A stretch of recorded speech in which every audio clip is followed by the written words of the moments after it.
Hello everybody, welcome back for another video. Hope you're all doing well and that you're all having a great day. I do apologize beforehand, I'm not having a very good day. However, there is news to cover. Without further ado, for those of you who do not know or did not see the video yesterday or are unaware exactly what's been happening over the last 24 hours within the cryptocurrency space, this has been everywhere. This is news that is unavoidable. I don't necessarily want to talk about this person. However, he is now officially the talk of the town because of the madness that has ensued from all of this. Craig Wright, Bitcoin's self-declared creator, says the much anticipated bonded courier has arrived. According to a court filing to the U.S. District Court of Southern Florida dated the 14th of January, a third party has provided the necessary information and key slice to unlock the encrypted file, and quote, seemingly referencing the mysterious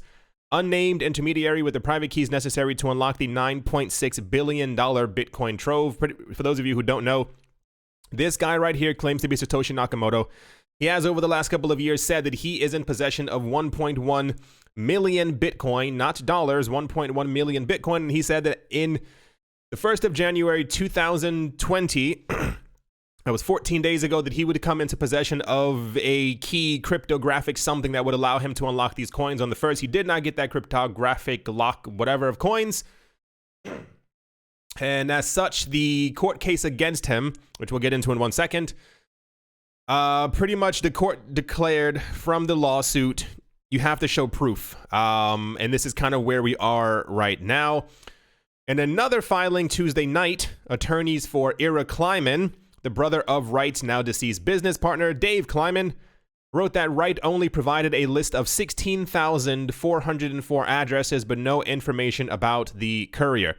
So the entire point being is that the family of Dave Kleiman, who has now passed away, Ira Kleiman, who's now passed away, was Craig Wright's partner, and this family is claiming that Craig Wright stole 1.1 million Bitcoin from the guy who is now deceased. Craig Wright came forward yesterday and said that he had received the information from the courier, the person who was supposed to give him the number, code, or whatever to be able to unlock the Bitcoin, but apparently all he did was provide a list of 16,404 addresses. The so-called bonded courier was originally due to arrive the 1st of January, though Wright did not confirm or deny whether this transpired at the time. Wright instead requested an extension for the intermediary to unlock the encrypted Tulip Trust, as it has become known. On the 10th of January, U.S. District Judge Beth Bloom granted Wright until the 3rd of February to alert the court of the courier's arrival. Long story short, here's the actual filing right here. Apparently all that happened was, which I think is the most insane part, is that this person wrote on social media, or he was having a conversation with someone that he had indeed received the keys. No one saw proof of these keys. And instead of producing something that the judge could actually look at, he simply provided 16,404 addresses, I assume in the form of a large amount of paperwork. The problem with that is that he did the exact same thing just about a year ago, where a judge, probably the same exact judge, was asking him for proof that he held these Bitcoin, and he provided a list, I think, of around 55 addresses, and we found out very quickly that people on the internet owned those addresses, and he didn't. So what's happened since then is that the people who have been, and I'll say it, blindly following this person, there are a number of people within the cryptocurrency space who have claimed to be Satoshi Nakamoto, and they have made millions just off the claim that they are Satoshi Nakamoto. I mean, nothing more than the claim. There was that other guy who was officially called out by Andreas Antonopoulos about a good month ago. This guy was going around cryptocurrency conventions telling people, as he was having conversations with them, that he was Satoshi Nakamoto. Apparently that was enough. Just him telling other people that he was caused him to have a huge following on Twitter. This had to then lead to other prominent people within the cryptocurrency space to say, no, we know that he's a scammer, and they pointed out the other scams. And I think since then he has poofed into thin air, but there are many other people who do this. Part of the problem is that if you get enough of a cult following and you say something out loud, you can move mountains. And what he ended up doing, once again, no one knows if he is telling the truth or if he is lying. We will probably officially know by the end of this week, as the documents are probably being scrutinized and looked over right now, is that he actually moved the cryptocurrency market, and more so, he moved Bitcoin Cash, Satoshi's vision, by a huge amount. For those of you who also didn't pay attention, this also caused SV to push ahead of Litecoin, Tether, and Bcash. This was also major news. Why? Because a coin that no one's using, a coin that we know for certain is only being used on a weather app, was able to push by other coins that are actually being used. Bcash is also not being used, do not be mistaken.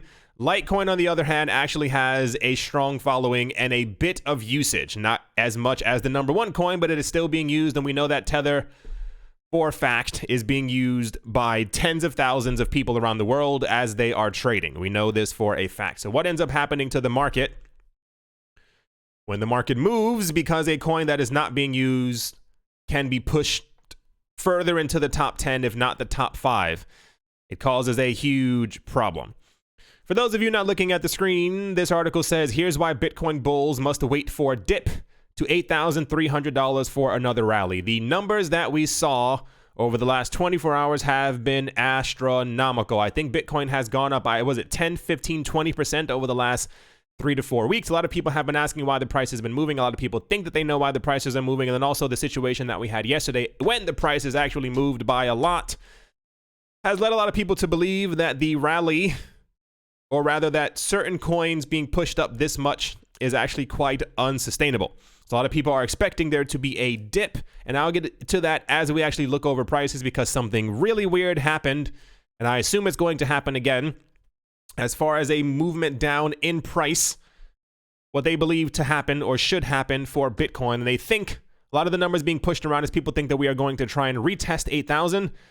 If not, try to hit 8,300, and if we can hold, then we will try to move up once again. Bitcoin has seen an astounding amount of bullish price action over the past 2 weeks, with the leading cryptocurrency rallying higher from the 6,800 low point, and at the start of the month to 8,800 at the time of writing this article, representing a 30% rally. I think Bitcoin last night hit 8,899 or something like that. Despite this jaw-dropping surge in a short period of time, which has made Bitcoin one of the best performing assets of the year already, analysts are expecting the crypto to continue rocketing higher. In fact, a former Wall Streeter that has delved into the Bitcoin gain has stated on Twitter that he expects the cryptocurrency to hit $40,000 this year. That is 350% higher than current prices. Spartan Black, a pseudonym that partner Kelvin Coe at blockchain advisory and investment fund the Sparta Group uses, recently noted on Twitter that Bitcoin bears that suggest the halving is priced in are in for a rude surprise, adding that Bitcoin's recent move from 7,000 to vaguely 9,000 is just the start of something much bigger. You would not believe how swamped the internet is right now with articles about Craig Wright, BSV, Bitcoin, XRP, and Ether all skyrocketing, going up, ramping up to the skyward levels. We've gone over before many websites who have a particular bias or hate, love, whatever, against certain coins.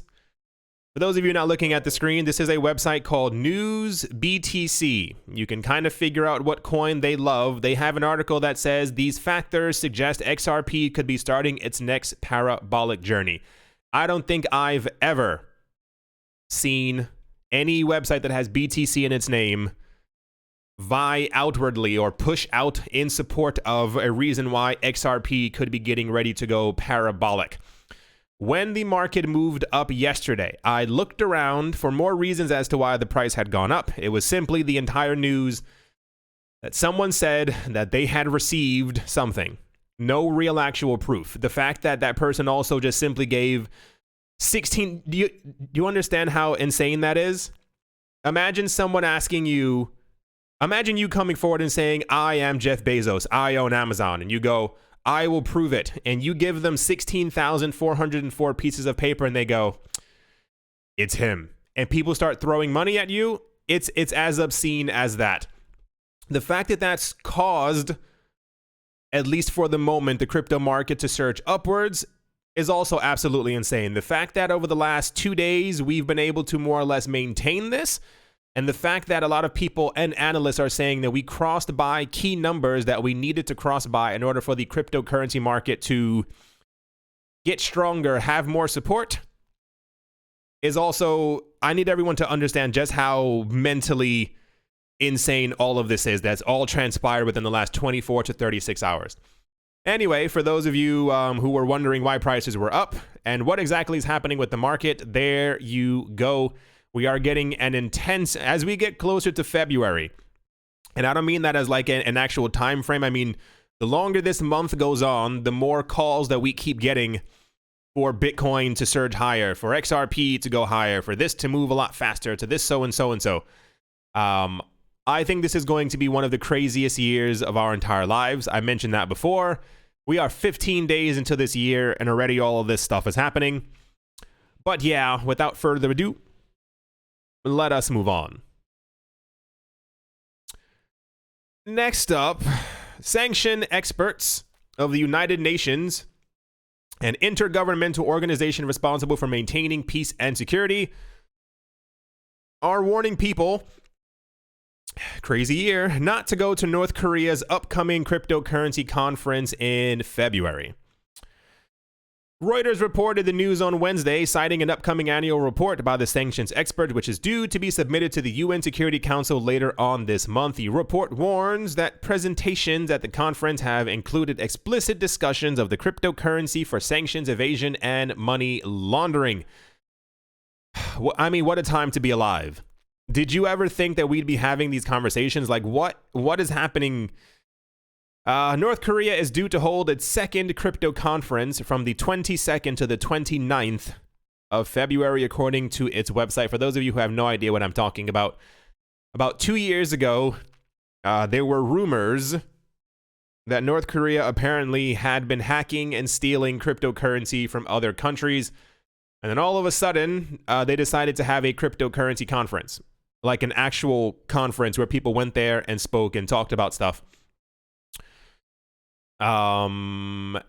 The UN has previously said that North Korea has collected an estimated $2 billion with a B dollars via widespread and increasingly sophisticated cyber attacks to steal funds from crypto exchanges and from banks. Last week, U.S. authorities formally charged Ethereum research scientist Virgil Griffith for illegally traveling to North Korea and presenting at the country's first crypto conference, despite the U.S. Department of State denying his permission to travel to the country. If you had any plans to go to North Korea, please don't. If you plan on doing something that you think could be crazy or risky, don't do it. I don't even know how to continue on from this. Like, it's an insane discussion to have. This was also everywhere. For those of you who missed what's been going on, a lot of countries that are currently under sanctions by the UN, the US, whatever you want to throw out there, have realized that with cryptocurrencies that they can evade sanctions, that they can trade between themselves. And yeah, this seems to be exactly what's happening. And don't get involved. Don't think about getting involved. Stay away from it. You can make money in other ways. I don't think anyone listening to this should be booking a plane ticket to go anywhere they shouldn't be going, but it's more like a just think before you do kind of thing. We are at a crossroads in the world right now where countries are experimenting with cryptocurrencies, buying up cryptocurrencies, mining cryptocurrencies, and trying to evade sanctions. So things are going to get stickier before they get any better. Yeah, here's the actual report from Reuters talking about it. Like what is going on with the world right now? This year has just begun. Like, I was gonna say it can't get any worse, but we all know that's a lie. Next up, the 3-judge bench of the Supreme Court of India reconvened today to hear the crypto v RBI case after the last hearing took place way back in August of 2019. At the previous hearing, there were arguments made about the Reserve Bank of India's jurisdiction behind levying a banking ban, and the bench then had asked India's central bank to respond to the exchange's representation. In its reply, the RBI said that the institution has the sole right to operate currency and credit system in the country. The RBI highlighted that it practiced its right to secure monetary stability and regulated entities exposed to reputational risk by offering services to clients. The CEO of CoinCrunch stated, RBI cites the example of Libra indirectly to say that VCs, which he says are virtual currencies, are risk associated, and hence the US watchdogs went after Facebook and its plan to launch its own virtual currency. RBI also says virtual currencies and crypto assets are terms that can be used interchangeably. Apparently the RBI also said, according to a report, RBI says it encourages the usage of blockchain technology, but in a manner that does not undermine the faith and trust in digital payments. End quote. For those of you who have no idea what we're talking about, I know I say that a lot. It's because there's so much news constantly hitting the cryptocurrency space. We've had news since 2017 that the RBI, the Reserve Bank of India, and I think also the Supreme Legislative something branch of India as well, was planning to legalize cryptocurrencies. It is now the 15th of January, 2020, and they still not have legalized cryptocurrencies. Every single time that there is a meeting, a lawsuit, a court hearing, it always gets pushed back. It always gets pushed to the side, and nothing has really been resolved. India is expected to be one of the largest players in the cryptocurrency space if cryptocurrencies can ever be legalized there. Part of the problem that we have is many governments have outwardly expressed their distaste for cryptocurrencies because they take away power from the governments. And one can only assume this is why it's taken 3 years to produce some paperwork saying, hey, that this is legal. We were told many times. I'm not going to even list the dates again as to when this was all supposed to happen. Anyway, this is the current situation within India. Once again, it's expected that if we get to a point where 1 billion people within India are allowed to deal in cryptocurrency, this will also cause the prices of the cryptocurrency market to rise a lot higher. However, I think it'll take us a very long time to get there. A lot of people have been throwing the Libra blanket over everything and saying that Libra is crypto and therefore it's doing exactly what other cryptos will be doing and therefore none of them should be legal. It kind of is what it is. It's these loops that they throw people into when they know for a fact. My assumption is that this will not be resolved anytime soon. I assume if you want to get something done, you do it. When you don't want to get something done, you take 3 years, if not a lot more. Let's move on. And also very conflicting news, MoneyGram, one of the most important partners for Ripple, has decided to move forward and expand its operations in India. The decision comes after signing a strategic partnership with Ebix Cash. This would allow the local population to receive improved remittance services. The information was released in a press release a few hours ago by Ebix Inc.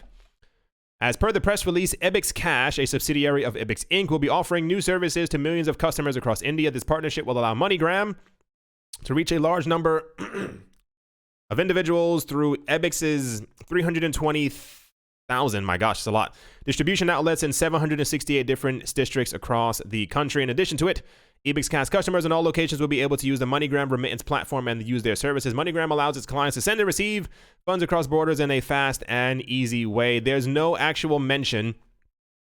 It says it right here as well. The main question is whether the Indian market will receive support for Ripple-related solutions and eventually the XRP cryptocurrency to source liquidity on demand. We knew about the partnership between MoneyGram since last year, maybe the year before, when they said that they were testing it, but recently the people from MoneyGram have stated outwardly that they are indeed using XRP. I think like 10% of their entire operation is using XRP, and they said that they have plans to expand further into the future. The news then is, the speculative part is, if MoneyGram is using XRP and they plan to expand the usage of XRP with their services, and also we know that the people from Ripple have partnered with, so they say, every single bank within India, one can only assume where all this is kind of going. But yeah, this is what, like the 13th time that we've had news this year about Ripple, MoneyGram, something, XRP partnership somewhere happening. Not that there wasn't a confirmation, because here's the actual thing right here, but it's more like a Ripple's always kind of there, but there's never any real confirmation of XRP, if that kind of makes any sense, if you kind of get what I'm saying. Anyway, let's move on. And to kind of finish things off, this is another edition of news that's everywhere, even when it doesn't have to be everywhere. Bitwise Asset Management has withdrawn its application with the Securities and Exchange Commission, or the SEC, for its proposed Bitcoin Exchange Traded Fund, or its ETF. The firm requested the withdrawal in a filing posted with the SEC on Tuesday. While the news may disappoint those in the investment community keen to see the first ever Bitcoin ETF in the US, the news is unsurprising. That is an understatement. Since 2014, that is 2014, people have been trying to get a Bitcoin ETF pushed through, and the SEC has rejected every single one of them. The proposal had already been rejected by the SEC in October. Although the regulator said soon after it was reviewing the rejection, the proposal, filed in conjunction with the New York Stock Exchange ARCA, did not meet legal requirements to prevent market manipulation or other illicit activities, the commission said in its recent announcement. CoinDesk has reached out to Bitwise for more information on the reasons for the ETF withdrawal. This news was everywhere. Here's the actual reasoning, or the actual withdrawal request for the Bitcoin ETF. How do I say this in the nicest and quickest fashion? The news that we had in 2018 and 2019 was that the cryptocurrency market needed a Bitcoin ETF in order to be able to survive. We needed an ETF to show investors and money that we could make it, that we would so and so. The cryptocurrency market, I'm here to tell you now, does not need a Bitcoin ETF. We move without it. We got up to, even after falling because of events a couple of years ago when Bitcoin dropped down to 3,000, we still moved up to 14,000 without a Bitcoin ETF. No one cares about a Bitcoin ETF except for people who keep talking about a Bitcoin ETF. This was on every single news website. I assume we are not going to get a Bitcoin ETF for a very long time, and I assume the thing that would actually spark a Bitcoin ETF being released would actually be the cryptocurrency prices going too high. One of the main arguments that the SEC has against a Bitcoin ETF is that it does not stop them from preventing market manipulation or other illicit activities. Part of the issue is that market manipulation and illicit activities also take place within the normal stock exchange. So how weird that you would restrict something from entering the cryptocurrency space when you know that manipulation is also happening in traditional markets. I think there are two more Bitcoin ETFs that have also applied. Reality check to whoever has filed these. You're also going to get rejected. The SEC is trying a power struggle play, but they don't realize that in a decentralized world, they don't have as much power as they once did, especially when you have outwardly said that Bitcoin and Ether are not securities. Anyway, like I said, this news was everywhere. I assume is going to continue to be everywhere. And that's just kind of how things are. Let's move on. As always, a very special thank you to my Patreon supporters.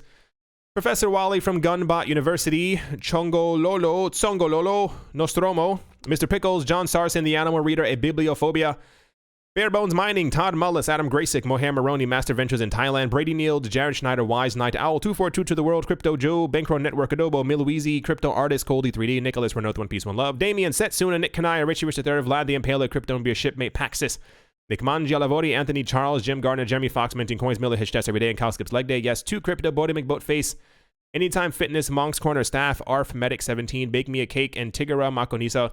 Thank you all very, very much for your support. I'm sorry, I can tell in my voice I'm not all there. It's just Life is ridiculous sometimes. At the moment, for those of you not looking at the screen, here's the madness that I was talking about. The cryptocurrency market actually did dip.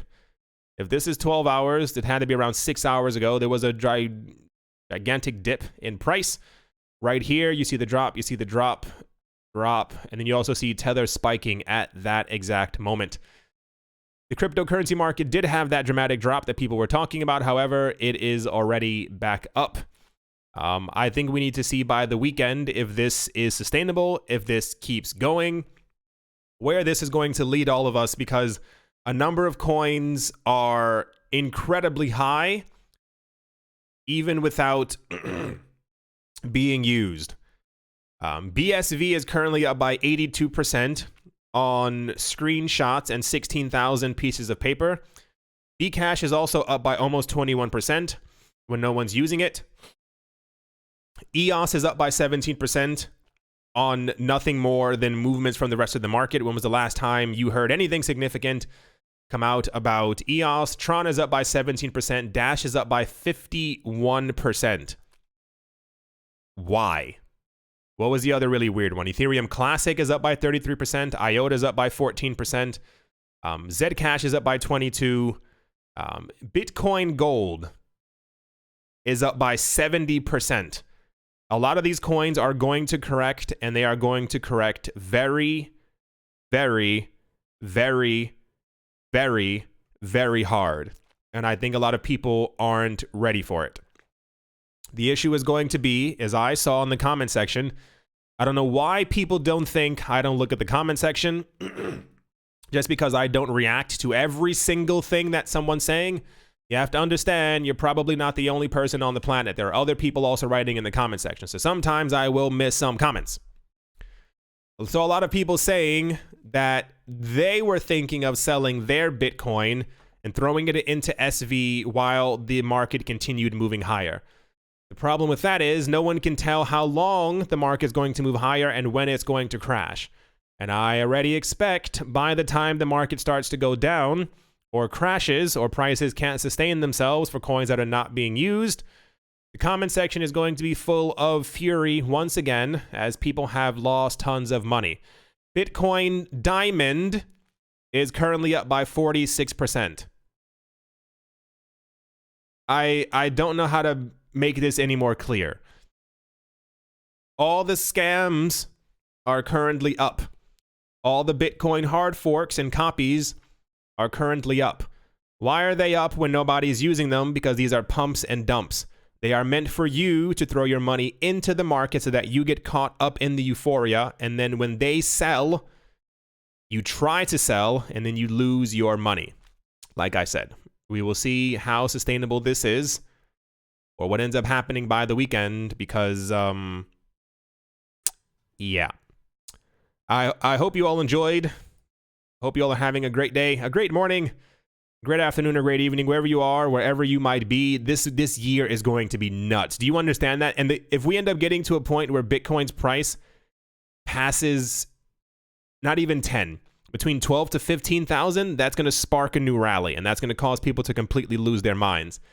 If we end up hitting a $40,000, $50,000 Bitcoin, if we end up hitting 20,000, let's say 4 or 5 weeks before the halving happens, it's going to break loose. Like, it's going to be really, really crazy for every single one of us, because it's going to become a situation where, do I buy? Do I not buy? Do I wait? Do I sell? Have I sold too early? I know a lot of people out there are waiting to sell, and we're going to have major fluctuations once again back in the cryptocurrency space. Thank you all once again for watching and or listening. And I will most certainly be talking to you all soon. See you.